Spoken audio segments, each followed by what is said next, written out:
Hello, everyone. This is, it's Tuesday the 31st. It's Halloween, and I'm recording the latest lecture for week 11. So, the week 11 folder, I think I just made it live actually. Um, so, you should be already able to see everything inside this folder, but I'm currently obviously uploading this lecture uh, right after I record it, and you should be able to view it before you start reading uh, these poems. So we've already covered Billy Collins and Taylor Malley, uh, but Walt Whitman is very different, and there's a reason I've been saving him for last, even though he's from the mid 19th century. Uh, if I were to sort of give you my sort of 2 cents on who Walt Whitman was, he was a nobody for a long time when he was alive. When he was alive, he wasn't the respected poet that we've come to know. In fact, there's a couple of funny stories about him. One of which is that when he was first writing poetry, his most probably phenomenal work is called Leaves of Grass. It's a book, a whole book of his poetry, and usually books are small or like in big print and so on. But his is exceptionally long. You can find Leaves of Grass online for free, and you can find PDFs of it, and you can see just for yourself how long it is. Um, and he was doing some really interesting things in his poetry, uh, but for the time they were sort of radical and uh, they were just too different from what was accepted at the time. So most people kind of ignored Walt Whitman. In fact, when nobody decided to publish his work, he decided to publish by himself, and he published his own book, Leaves of Grass. And once he sold a few copies here and there, um, he wrote two reviews of his own book. He actually wrote. Usually, other poets and critics would write reviews of your work, and he wrote the first two. And those are actually those two uh, reviews are actually the best known that exist about his work. Um, so it's really strange, that he was this sort of shamelessly marketable kind of guy, and he was always radical, not just because of his uh, form of poetry, but also because of the content of his poetry. He focused very much on sort of like the physical, sort of sexual nature of the body, and uh, tried talking about different facets of American life that would otherwise have been neglected. So, I mean, of course, we're not going to have a chance to sort of explore all of these different facets of his work, but I hope, have a deeper appreciation for him after this week. And so we're going to be looking at three poems, and the three poems I chose are all very, very short by his standards, but they're also very easy to access. They're not difficult at all, and I think still speak to his style. Um, it's A Noiseless Patient Spider, O Captain, My Captain, and O Me, O Life. Uh, I love each of these poems. They're fantastic, and I kind of want to go over those with you just so you have an idea. Because if I go over them with you, I don't think I'd be giving anything away in terms of the literary analysis that's coming up.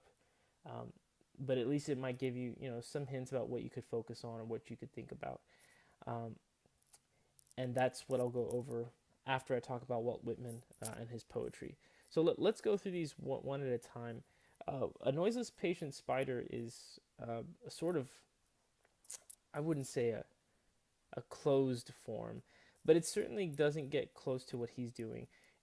You can tell it looks, pretty basic for a poem. It has two stanzas, each of them 5 lines long. It does definitely change in meter, so meter is not something we should consider here, and I'll make a note about that much later about Whitman. Um, but you should notice sort of a change in tone and a change in meaning after the first stanza. So let's read this together. A noiseless patient spider. A noiseless, patient spider. I marked where on a little promontory it stood isolated, marked how to explore the vacant, vast surrounding. It launched forth filament, filament, filament out of itself, ever unreeling them, ever tirelessly speeding them. And you, O my soul, where you stand, surrounded, detached, in measureless oceans of space, ceaselessly musing, venturing, throwing, seeking the spheres to connect them, till the bridge you will need be formed, till the ductile anchor hold, till the gossamer thread you fling catch somewhere, O my soul. And so I don't know if you caught sort of the switch.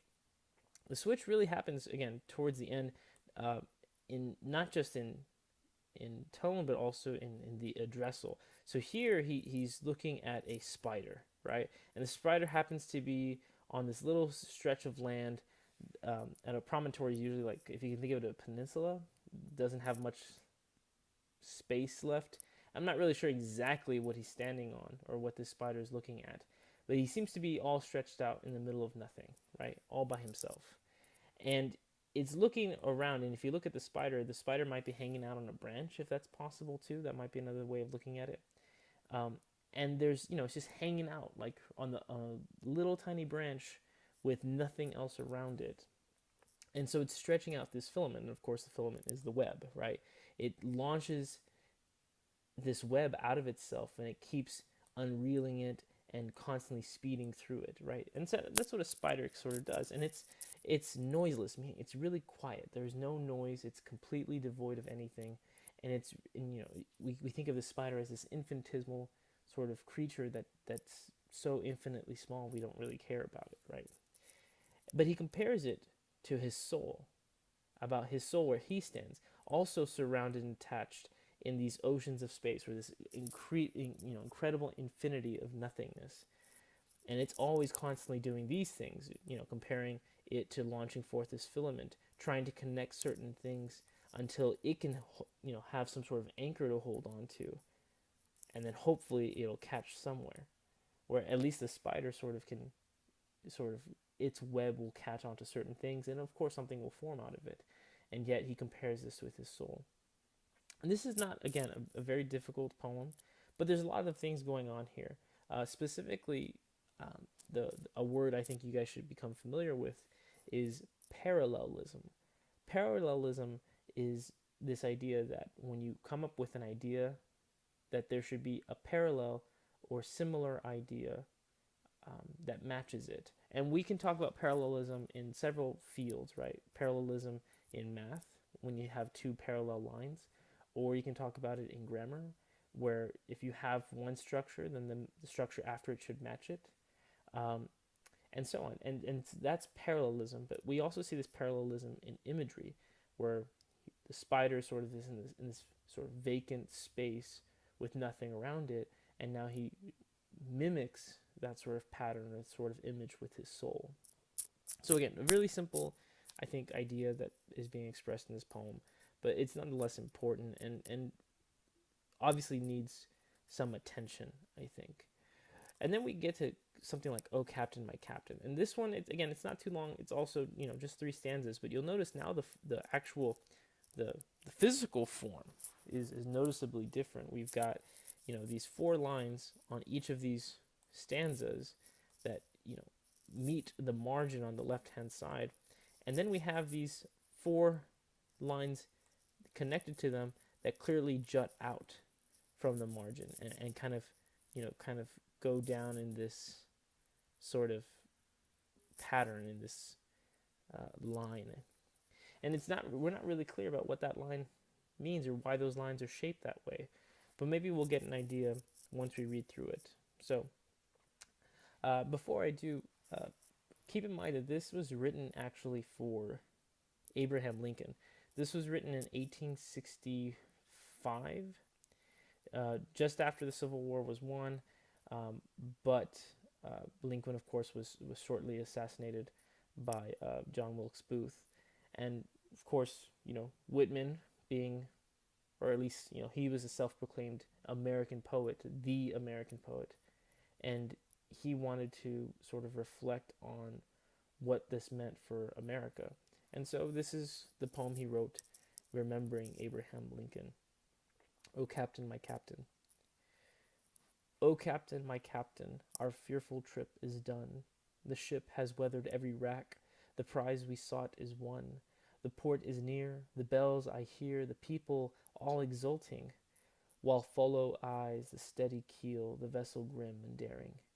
But oh heart, heart, heart, oh the bleeding drops of red, where on the deck my captain lies, fallen cold and dead. O Captain, my Captain, rise up and hear the bells. Rise up, for you the flag is flung, for you the bugle trills, for you bouquets and ribboned wreaths, for you the shores a crowding, for you they call, the swaying mast, their eager faces turning. Hear, Captain, dear father, this arm beneath your head. It is some dream that on the deck you've fallen cold and dead. My captain does not answer. His lips are pale and still. My father does not feel my arm. He has no pulse nor will. The ship is anchored safe and sound, its voyage closed and done. From fearful trip the victor ship comes in with object won. Exult, O shores, and ring, O bells. But I, with mournful tread, walk the deck my captain lies, fallen cold and dead. So you'll notice this one's actually very different from A Noiseless Patient Spider in several respects. One is this, what I mentioned before I read, is this shape that the poem physically has. The second is this obvious rhyme. We have rhyme not just at the end of the lines here, essentially on every line. So it's A, B, B, let's see, C, D, E, D. Because this line and this line don't rhyme with each other, but this line and this line do. So we have this obvious rhyme, and not just rhyme at the ends, but we also have this rhyme sort of in the middle of these lines. We have near and here. We also have that, let's see.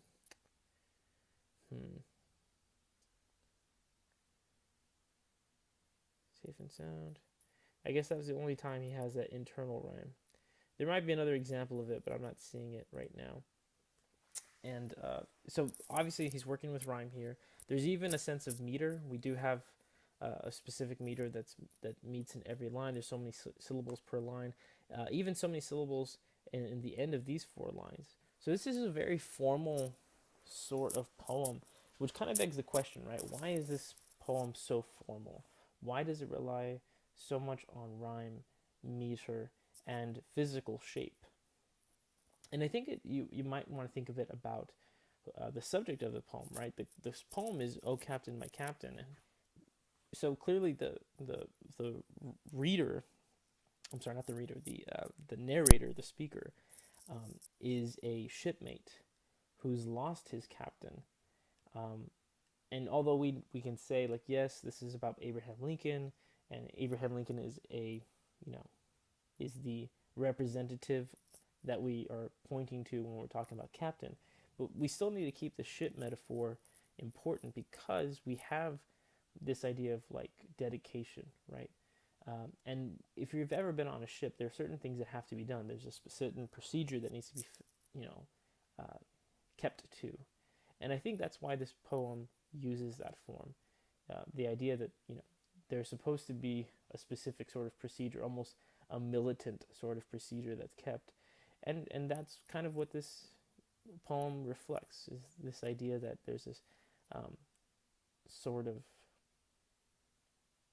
almost soldier-like rhythm to the poem. And you can look at some of the other devices that are going on in this poem, and some of the rhyme and why the rhyme works that way, or this idea of, this certain refrain that keeps coming over and over again, that it ends on this cold and dead thing. Even though, throughout this poem, there's obviously things that are great, right? The idea that the prize that they sought is won, in this case meaning the Civil War, right? There's unity now in the country, yet it falls on this idea that the captain's dead, cold and dead, cold and dead, right? So it's difficult to see where the tone is going. Sometimes it's good and sometimes it's bad, and it's difficult to see, what feeling should be generated by this poem. So it's something to think about. But my favorite poem, arguably, is "O Me, O Life." Um, this is an interesting poem for a couple of reasons, but I want you to pay attention to this idea of occupancy that Billy Collins thought about. Where is the occupancy here? How many people are in this poem? So try to pay attention to that as you read it. O me, O life. O me, O life, of the questions of these recurring, of the endless trains of the faithless, of cities filled with the foolish, of myself forever reproaching myself, for who more foolish than I, and who more faithless, of eyes that vainly crave the light, of the objects mean, of the struggle ever renewed, of the poor results of all, of the plodding and sordid crowds I see around me, of the empty and useless years of the rest, with the rest me intertwined. The question, O me, so sad recurring, what good amid these, O me, O life? Answer, that you are here, that life exists, and identity, that the powerful play goes on, and you may contribute a verse. Some of you may be familiar with this poem because there's been, obviously, Dead Poets Society made this line famous. Mr. Keating, played by Robin Williams, yeah, had a great sort of speech, a monologue in that movie about this poem. And one I think all of you should look up on YouTube. It's a fantastic scene. It's arguably one of my favorite movies, and pretty much every every teacher of poetry or literature watches Dead Poets Society as if it's religion. and so it's a great moment, and I think Robin Williams does an excellent job of sort of rendering how Walt Whitman would have wanted the poem to be read. But it's not, that movie was actually then borrowed from by Apple. Apple made an iPad Air commercial back in 2015, and they used a clip, the audio clip that I'm speaking about from Dead Poets Society, and they put it to the backdrop of all these certain sorts of events and kind of beautiful images, kind of getting this idea down. But what I love about this poem is again, this idea of occupancy that Billy Collins would later talk about is really difficult, because even though he mentions I, and that would be one person, and he mentions you later, we assume that would be a second person. Arguably, this is actually one person. It's himself. He's talking to himself. He's asking himself, what's so good about the things that are around me? He lists several things that are problematic, things that he thinks kind of suck, actually. And he asks himself, what good? What good is there amid these things? And he comes up with an answer, and he says basically to himself that that you are here, that you exist, that you have an identity, that that life keeps going, and that you can do something, you can add something to life, right? And it's a very beautiful poem, and something I think a poem I think everyone should sort of memorize and keep in the back of their mind, because for me it's always a wonderful reminder that that there's purpose and meaning, not just in the things that we do day in and day out, but in the poetry of things. That poetry is everywhere.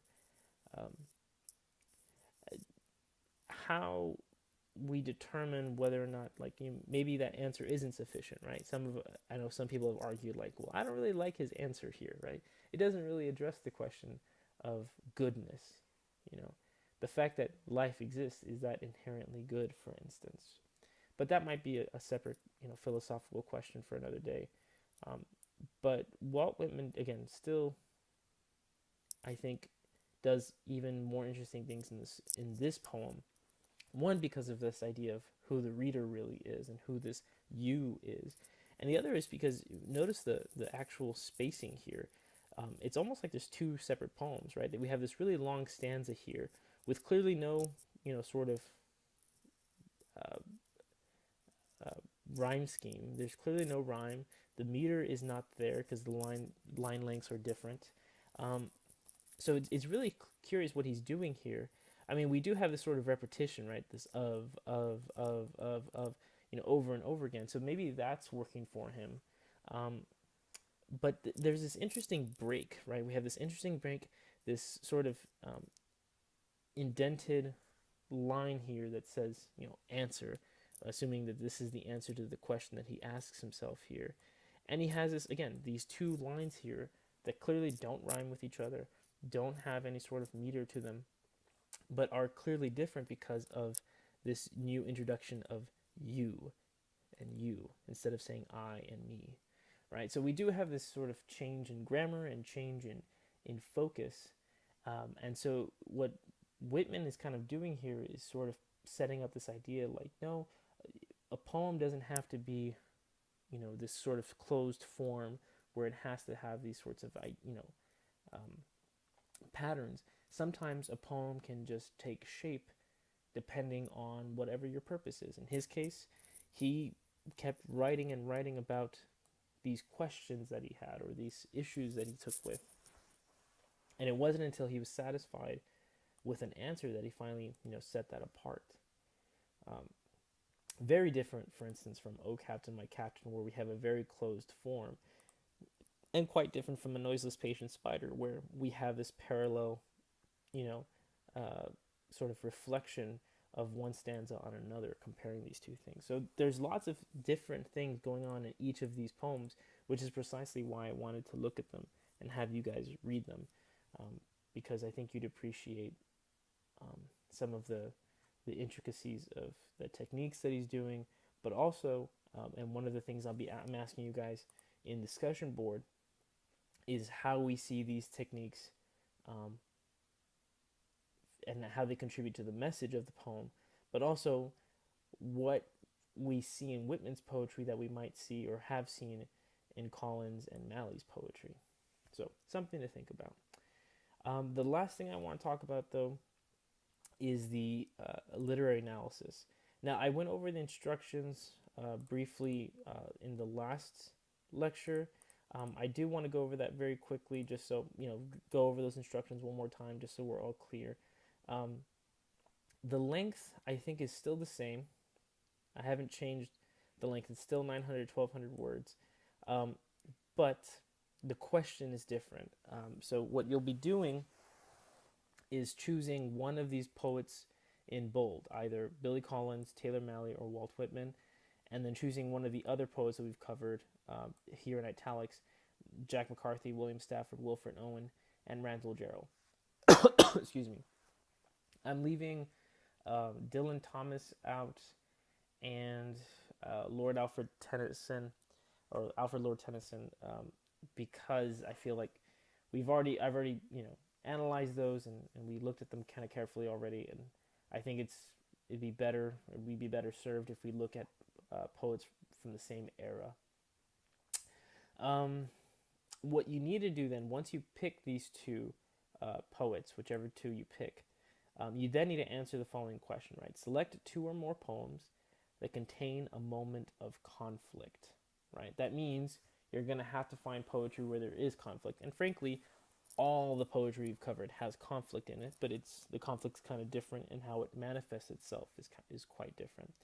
So you need to answer this idea of, what creates or builds up to this moment of conflict? What perspectives do you identify in this conflict, and what perspectives would you bring into your analysis of this conflict? In other words, if you see a conflict, right, and I'll use, let's say, Alfred Lord Tennyson's as an example, since he's off limits, right? We would think of this idea of aging, right? Because age is clearly a conflict here in that poem, because he talks about, idling and rusting essentially without use.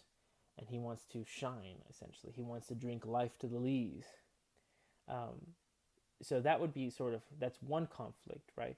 So we know that there's a buildup to this moment of conflict because of him just sitting in a castle alone while his son, is doing all these other things that are befitting him, and that he would like to do too. So we understand where this conflict is coming from. Um, some of the perspectives that we identify in this conflict, we could probably say, well, we have this son, right? He's the younger sort of version who's, doing his sort of young man sort of thing. But he has all these people that he lords over, but he wants to be more than that, right? So we could say that this conflict occurs in a couple of places. One, as in his position as king, and the other is his own, willingness to be free from that kingship. He wants to be elsewhere, right? One of the things we want to consider too is like, well, what other perspective would we consider when we're thinking about this conflict? Well, let's consider, for instance, his sons or the people, right? If he does want to drink life to lees and go off and do these things, if you were one of the citizens of his, would you be willing to, be okay with that? Do you take issue with the idea of your king wanting to leave and live out his life while you guys are essentially lorded over by someone who isn't even there? Something to consider. And Lord, and at the end, how would you reach a resolution of this conflict, whatever the conflict might be? So what is the answer, if there's an answer? So that's essentially what I want you to do with two poems from each of these, from two of these poets up here, right? So one in bold, one in italics. You pick like Collins and McCarthy, or Collins and Stafford, or Collins and Owen, Collins and Gerald, or Malley and Carthy, and Malley and Stafford, and Malley and Owen. But you have to choose one in bold, one in italics, and then take their poems, or take two of their poems, and determine, where the conflict comes from. I would suggest picking two poems that have similar conflicts, so that you have an easier time trying to answer this question about how that conflict is built and so on. Okay. As always, you're more than welcome to email me, text me, call me, if you have any questions. If you do need to call me, all I ask is that you either email me or text me first to make sure that I'm available, and then I can answer. I can't always answer your call either, because I teach Mondays and Wednesdays. I also teach at a private school on Tuesdays and Thursdays. And generally in the evenings, I'm usually free. But of course, I've got kids, and sometimes I need to be able to make sure that they're fed and they're going to bed at a reasonable time. So I will do my best to make sure I am free. All I ask is that you be patient and work with me as best you can. All right. Thank you very much.